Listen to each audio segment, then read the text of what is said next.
Eu tive uma venda no Natal, de mais ou menos ali na década de 90, 98, 97, né? A gente tava fechando. Essa época agora, tipo, acho que era dia 23. Tínhamos acho que 5 lojas, 6 lojas, né? E eu era responsável já nessa época, eu já gerenciava todas as lojas e era uma espécie de gerente geral e os caixas vinham, a gente recepcionava os caixas de todas as lojas do centro e depois ia para o Shopping Sul. Então a gente tava lá, já era tarde da noite, tipo 9 horas da noite e tal. Ali no centro, 9 horas já era meio esquisito. E a loja tinha uma grade, né? A gente ficava dentro da grade fechada. Chegou um senhor, né? Assim, um senhor já de seus 60 anos, roupa de tecido, sandália havaiana. Então, esse meu filho, estão vendendo ainda. Eu disse, mas a gente fechou faz tempo e tal. Mas, rapaz, eu sou feirante aqui, estou no Mercado Central, estou procurando uma lembrancinha para levar para minha família, que eu não tive tempo hoje aqui, a correria. Então, eu me compadeci, né? O pessoal que trabalhava comigo não gostava, mas eu tenho aquela venda é venda, né? Não tem dia, eu tenho esse objetivo também. Eu não tenho dia, nem hora, nem lugar para trabalhar. Eu trabalho de domingo a domingo e não me canso. É uma coisa que eu tenho Tu isso na não, minha tu não mente. trabalha escala 6x1, não. Não. Eu acho assim, eu acho que você que tem que fazer o que você gosta. Tem gente que trabalha 3 horas por dia, tá satisfeito, vive bem e beleza. É questão Filosofia sua, de vida. filosofia, Conte, né? conte do... Aí o senhor chegou lá, eu abri a loja, abri a grade, os segurança ficaram, rapaz, tem cuidado, pode ser um assalto, aquela coisa, né? Rapaz, esse cara me comprou, mais ou menos a título de hoje, ele comprou um relógio de ouro, que era caríssimo, comprou mais umas 6 peças, dava a dinheiro de hoje, a preço de hoje, aí seus 10 mil reais. E me pagou em espécie. Foi uma venda assim, foi a mais, até hoje eu me recordo porque foi surpreendente. Eu pensei que ia vender alguma coisa ali, uns conjuntos folheados, que a gente vendia muito o folheado a ouro, né? Pensei que a gente ia vender um conjunto ali, um conjuntozinho para levar para as filhas, aquela coisa. Mas ele comprou, pagou todo em espécie, tirou aqueles pacotes de dinheiro do bolso, pagou lá na época e tal, e todo mundo ficou, rapaz, então, olha só, tá vendo? Se eu não tivesse atendido, tinha ficado, sim, tinha perdido essa venda, né? E o cara ia ficar chateado. Mas o que é bacana, na minha trajetória, na Topázio Joias, a gente tinha a vitrine mágica de R$ 1. Qualquer peça naquela vitrine era R$ 1. E a gente recebia, quando a gente abria a loja, o pessoal da limpeza da rua. As senhorinhas que trabalhavam na limpeza da rua, começavam cedinho, elas vinham comprar um brinquinho de R$ 1. Então, e a gente atendia com a mesma satisfação que eu vendia uma peça de R$ 1.000. Então, isso assim, é outra característica que eu carrego comigo mesmo, de ter sempre humildade, sempre aquele tratamento com as pessoas como eu queria que me tratassem. Né? E isso aí é uma das coisas que eu carrego e me policio muito para não tratar ninguém de uma forma que eu não gostaria que fosse tratado. E aí a gente tinha essa característica, elas vinham e a gente conhecia pelo nome, de tanto elas vinham, e sempre compravam um brinquedo de R$ 1 ali e tinha essa vitrine. Eu presenciei um negócio desse aí na loja de carro, fui comprar um carro com minha mãe, e mesma coisa, no final do expediente, os caras fechando tudo pra terminar aquela venda pra fechar a loja, chegou um senhorzinho, um bonézinho, um chapeuzinho do interior, roupa toda mal vestida, sandáliazinha, então que queria saber o preço daquele carro ali. Era uma Ranger, né? Da Chevrolet, Chevrolet não, Da Ford. Ford. Aí acaba, fala com não sei quem ali pra me atender. Aí só sei que foi parar no gerente, o gerente foi atender ele. O cara simplesmente comprou 2 à vista. Tá vendo aí? Você não pode subestimar ninguém pela roupa. Pelo Realmente esse lance, ele né? veio do interior, já veio com dinheiro completinho pra comprar, né? E ele foi maltratado lá, ninguém queria atendê-lo. Eu Próxima sei, notícia. existe um caso, eu não sei se é verdade, mas aquelas lendas urbanas, né? Que o cara chegou numa revenda de carro, uma revenda mesmo, foi comprar um carro, foi maltratado. Aí ele chegou lá pro gerente, chamou o gerente, disse, quantos carros desses você tem no estoque? Falei, são X carros, eles estão todos comprados. Agora eu não vou pagar comissão, eu quero comprar direto a você. Diga aí. Eu não sei se é verdade, mas isso é lenda, não sei se é lenda urbana. Não, vou contar que teve um corte no podcast com aquele cachorrão do Brega, muito conhecido, que é o Sim, cachorrão do Brega. Cachorrão Esse do eu Brega. vi na internet. Cachorrão do Brega disse isso. Eu fui lá, fui maltratado. E eu comprei carro que ficou a rua inteira. Foi, eu vi isso. Eu Acaba vi. disso, você não tem condição de comprar esse carro, não, o vendedor. Eu vi. Humilhando ele. Tu vai ter que comprar um carro ali, um Fiatzinho pequeno. Ela disse, não, eu vou comprar aqui essa concessionária toda. Aí a mulher familiar disse, tu tá doido? Não, tive que mostrar que eu tinha Eu condição de conseguia. comprar. É. Comprei moto, comprei tudo, depois eu me disse. Isso é folclórico, né? Mas esse tipo de situação é como se não desmereça o outro, né? É uma Exato. coisa. Não, exato. E mais um vendedor, né? Outra coisa, outra dúvida, Rodrigo. Vamos começar. Vai, gente. Quem compra mais joia, homem ou mulher? Quem compra mais mulher, Mulher? sem dúvida. Compra muito. Compra É? muito. Nem já chegou a Sim. comprar alguma joia contigo? Não, não. Nem no cheque sem fundo? Não. Nós tínhamos muitos amigos, assim. Hoje eu tenho muitos amigos que foi dessa época, né? Que Salles Dantas era um Sim, jornalista e na era. época que a gente tinha comercial com ele. Tony Show. Tony Show é um amigo meu hoje, assim, que eu tenho muita estima por ele. Eu acho ele um cara inteligentíssimo, é um vendedor. Todo mundo pensa que verdade, Tony Show é verdade. é um jornalista, radialista. Tony Show, ele é um vendedor nato, sabe? É um cara que tem uma visão. Tony Show tem uma visão à frente do tempo dele. Então é um cara que eu admiro, gosto dele de coração. Dessa época, tem muita gente J. Júnior também. J. Foi muito Júnior na sua loja. tinha sempre Anacleto, visitava Reinaldo Anacleto, Anacleto é um cara que também virou meu amigo, né? Saudosa memória do Anacleto, mas a gente, ele ia todos os dias lá na Topázio. Mas pra Ele comprar joia pra Clein, era? Não, Era não? ele nos tinha como grandes amigos, né? E ele fazia aquele comercial com amor diferente. E era. Quando ele ia pro rádio, que ele falava de Topázio Joias, ele falava do coração. Propriedade. E a gente, na época, Anacleto foi um fenômeno do rádio de João Pessoa, Sim. certo? Às vezes ele anunciava alguma coisa da loja, quando a gente chegava para abrir a loja, tinha fila. Diga. Era fila. Anacleto foi assim uma coisa absurda.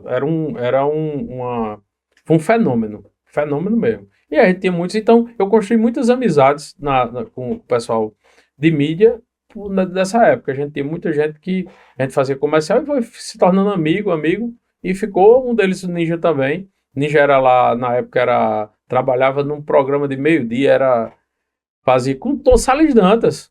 Foi Não era? com Salles Ronaldo Dantas. Ponciano. Eu sei que Tribuna 107 também. era, 107. tinha uma. Aí a Também Ninja fiz bem com Salles novinho, rapaz, magrinho. Tinha cabelo Tinha ainda? cabelo.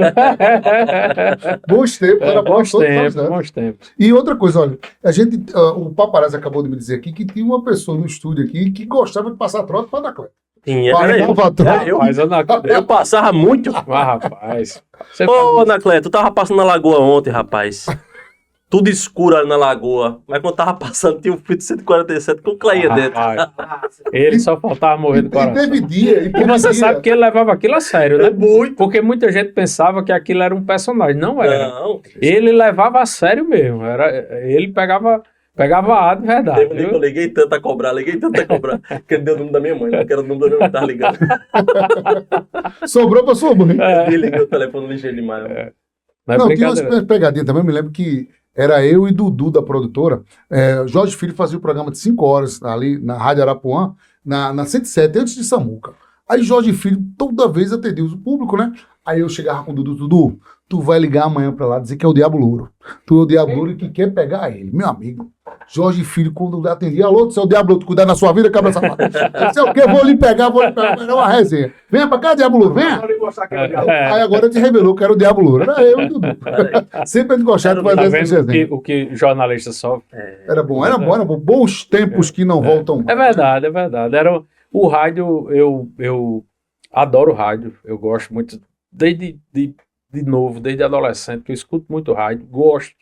É um meio de comunicação, ainda é o meio mais rápido de informação do mundo. Ainda é. Apesar da internet ser instantânea, mas nem sempre você está dirigindo e está com o celular na mão, né? Mas o rádio você está ligado. É verdade. Então a informação pelo rádio é muito rápida. Ó, vamos agora surpreender Rodrigo Trigueiro. Bota, Ninja, pra fora. Fotografias, o baú do Ninja, né? O Bota baú pra do Ninja fora. Cast. Vamos enviar algumas fotos aqui de Rodrigo Trigueiro. E sem combinar. Eita! Primeira direto fotografia aí. Aí, lá tem essa figura uma aí. turma boa. Aqui são irmãos maçons, irmãos meus da maçonaria, aí foi uma confraternização. São grandes irmãos, viu? Irmãos assim, como meu amigo Guto Clerô, o irmão Abdon, Flávio, Jaime e o Nilo. São grandes irmãos que eu levo, porque na maçonaria, a maçonaria é muito ampla, né? Universal, mas você tem aqueles irmãos que eles são mais próximos, que naturalmente você É do seu convívio, né? tá ali perto de você tem uma afinidade maior, você tende a... E esses 5 aí são irmãos Tem que estar mais perto. próximo. Tem que estar Tem que perto. estar perto. A gente aqui, com esses aí, praticamente todos os dias eu falo com eles. Coisa boa. É. Vamos para mais uma fotografia direto do. Ó, eita, Ah, essa foto. Eita, aí na família, né? Rapaz, a coletânea. Aí Conta a minha turma. Aí é a minha turma. Conta aí quem né? são os personagens, Rodrigo Figueira. Rapaz, aí essa turma aí, aqui é minha família, né? Minha esposa, minhas duas filhas. E ali é minha galega, chamo ela minha galega, que a gente passou um desafio grande com ela. Foi uma luta, uma batalha de alguns anos. E graças a Deus vencemos. Aqui tá a equipe médica responsável por isso, ela é transplantada renal. Isso foi uma... Assim, é uma coisa que a gente descobriu que ela tinha problemas renais, tinha uma deficiência renal, ela tinha 3 anos de idade, né? E foi por um acaso, foi outro anjo, foi... Assim, Deus agiu muito na minha vida e foi mostrando esses anjos que a gente descobriu. E tivemos a oportunidade também de fazer o transplante antes que ela precisasse fazer hemodiálise, que isso é muito importante para a criança. A hemodiálise, apesar de dar uma sobrevida, de só conseguir viver com a hemodiálise, né, quem é crônico renal, ela dá um atraso no crescimento tanto mental quanto físico.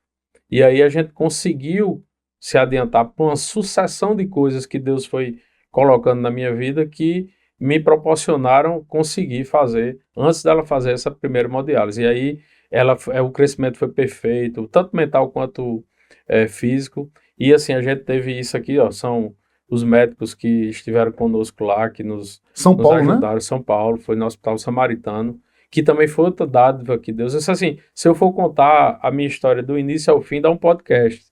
Mas pode relatar, fica à vontade. E que foram uma sucessão de milagres. A história da minha filha é uma sucessão de milagres. Ela já nasceu na gestação, né? Ela foi detectada, ela ainda na barriga, né? Ainda no ventre. Uma determinada hora, o médico chegou para a gente e disse, ó, ela vai nascer aqui com desses 3 tipos de síndrome. Uma síndrome do sistema nervoso, ou uma hidrocefalia, ou outra doença lá, não lembro o que era, e nenhuma ela vai ter condição de sobreviver muito tempo. Caramba. E vai ser um sofrimento e tal. E durante aquele tempo ele meio que insinuou, né, que assim, seria interessante a gente fazer o aborto, e enfim. Aí fomos para casa, eu passei assim uns 3 dias sem dormir. Aí fui conversar com minha esposa aí disse, ó, eu acho que a gente, quando Deus dá alguma coisa a gente deve receber, né? Ele sempre tem um propósito. Então, esse propósito, ele sabe definir porque não nos cabe. E eu acho, assim, agora a escolha é sua. É você quem está carregando ela na barriga. Mas eu acho que a gente deva seguir o percurso correto da vida e lá na frente a gente vai ver o que Deus tem pra gente. E ela disse, eu estava pensando a mesma coisa. E aí eu fiquei tranquilo, porque a gente ia seguir junto. E foi uma gestação difícil. Depois ela teve alguns dias de UTI quando nasceu. E era pequenininha, nasceu pequenininha assim, prematura. E foi, enfim, aí lá na frente ela tinha muita alergia. Dessa alergia a gente descobriu que ela tinha uma deficiência imunológica. Dessa deficiência, dentro do tratamento, a gente descobriu que ela tinha deficiência renal. E aí parou tudo, né? E aí a gente foi investigar a deficiência renal. E aí aí foi quase 3 anos de luta, de tratamento até o transplante. Aí Deus nos deu uma pessoa que se propôs a doar. Que era compatível, né? E aí ele foi perfeito, uma prima da minha esposa, prima legítima, que nós não tínhamos contato com ela estava no grupo da família. Minha esposa foi lá e disse, ó, pessoal, para dar notícia de uma forma menos sofrida, disse, ó, quem tiver um rim aí, sangue O positivo, quiser doar, a gente está aceitando. A gente pegou o laudo de Paola agora, vai precisar do transplante. E de pronto ela botou, o rim da sua filha vai ser o meu. E de fato foi. Deus cuidou eu só tinha visto ela uma vez na vida. Mais um milagre, Foi né, Rodrigo? um milagre.